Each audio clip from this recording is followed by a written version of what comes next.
Hi students, welcome to HCH. Today's topic is unpaid seller. Unpaid seller एक ऐसा seller है जिनको either partial amount receive होता है या फिर अमाउंट ही रिसीव नहीं होता from the customer. Let's understand this topic with one of the example. Suppose करो मैं एक सेलर हूं, मेरे पास एक कस्टमर आया and he has bought a product खरीदने के बाद उसने मेरे को अमाउंट पे नहीं करा या फिर हाफ अमाउंट पे करा. इन दैट केस मैं हो जाऊंगा unpaid seller. So unpaid seller एक ऐसा सेलर है जिनको अमाउंट रिसीव नहीं होता फ्रॉम द बायर.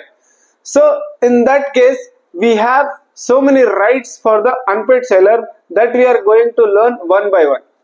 So अगर आप एक शॉपकीपर है, अगर आप एक सेलर है और आपको बायर की तरफ से अमाउंट नहीं आता तो आपके कुछ राइट्स है that you can take against buyer. So two rights are there. अगर आप अनपेड सेलर है और आपको अगर अमाउंट नहीं आया तो two rights you have. The first one is rights against goods and the second one is right against buyer of goods. Meaning आप गुड्स के अगेंस्ट एक्शन ले सकते या फिर आप बायर के अगेंस्ट एक्शन ले सकते. So let's see what do you mean by right against goods and right against buyer of goods. So the first one is right against goods. Goods के against तीन एक्शन ले सकते. Let's see one by one क्या क्या action ले सकते हैं. What are the rights for you as an unpaid seller. The first one is rights of lien. It means अगर आप एक अनपेड सेलर है और आपने ओनरशिप ट्रांसफर कर दिया, after transferring the ownership to the buyer आपको अब तक आपके पैसे नहीं आए और गुड्स अभी भी आपके पास है, तो इन दैट केस आप वो गुड्स अपने पास रख सकते तब तक जब तक आपके पैसे नहीं आए. एक बार आपके पैसे आ गए तो आप उनको गुड्स रिटर्न कर सकते, गुड्स वापस दे सकते. लेकिन अगर आपके पैसे नहीं आए तो जब तक आपके पैसे नहीं आए आपका पूरा राइट है कि you can keep your goods with yourself. The second right of an unpaid seller is right to stoppage of goods in transit. It means अगर आप अपने गुड्स को ट्रांसपोर्टेशन के थ्रू भेज रहे, रास्ते में आपको मालूम चला कि बायर इंसॉल्वेंट हो गया, no he is not going to pay your amount, in that case आपका पूरा राइट है कि आप गुड्स को स्टॉप कर सकते, आप गुड्स को वापस बुला सकते. That is the second right of an unpaid seller. The third right of an unpaid seller is right to resale. अगर मेरे को वक्त पर पैसा नहीं मिला तो मेरा पूरा राइट है कि मैं प्रोडक्ट को बेच सकता हूं. सो राइट टू रीसेल ऐसे नहीं होता है. There are some circumstances in which you can do the resale of the product. Let's see what are those circumstances. So the right to resale कब एप्लीकेबल है? जब आपका गुड्स पेरिशेबल होगा, जैसे कि फ्रूट्स, वेजिटेबल्स जल्दी खराब होता. इन दैट केस आपको वेट करने की जरूरत नहीं, आप बेच सकते हो.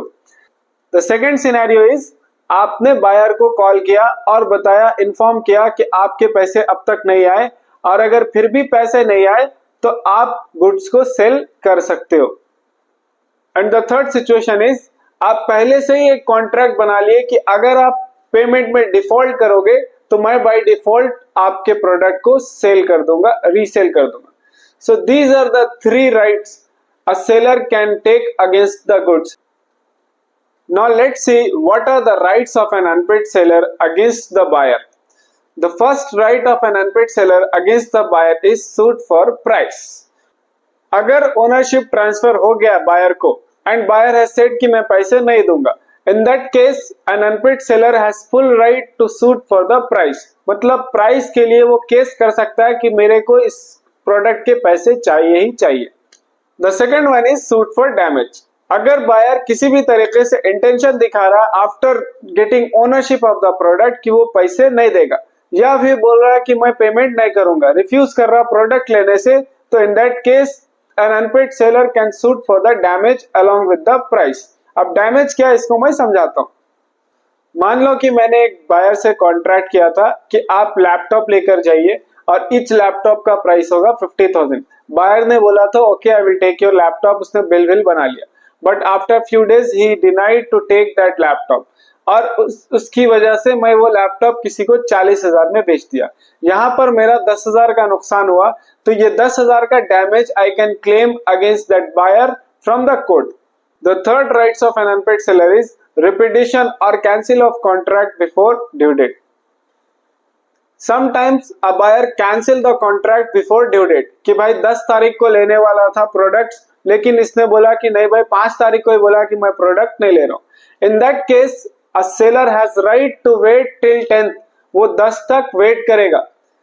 कब का कॉन्ट्रैक्ट था? 10 तारीख तक का, तो 10 तक का वेट करेगा और 10 तारीख को ही can sue against that person. The last right for an unpaid seller is suit for interest. मान लो कि एक बायर को 10 तारीख को पेमेंट करना था, उसने पे किया 15th को, तो 5 दिन लेट पे किया। The seller has complete right to suit for interest for the next 5 days।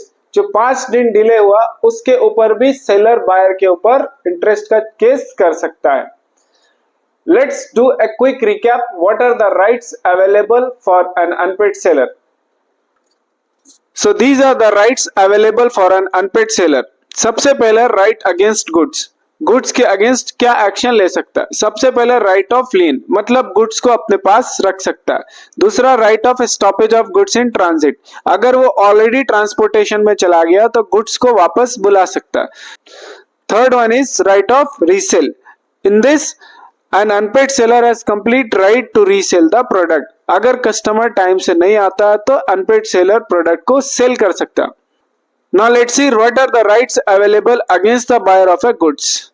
तो सबसे पहले बायर ऑफ ए गुड्स के अगेंस्ट प्राइस के लिए केस कर सकता है कि मेरे को प्राइस चाहिए, पैसे चाहिए। सूट फॉर डैमेजेस, अगर किसी भी तरीके का डैमेज हुआ उसके लिए भी केस कर सकता है।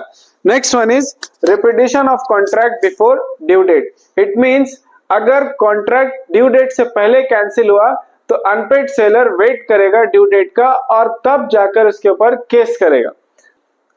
The last one is suit for interest. It means अगर बायर पेमेंट करने में डिले किया 5 days, 6 days, 7 days, तो 7 दिन का इंटरेस्ट ले सकता है, उसे 7 दिन के इंटरेस्ट के लिए केस कर सकता। That's it for the day. Have a nice day.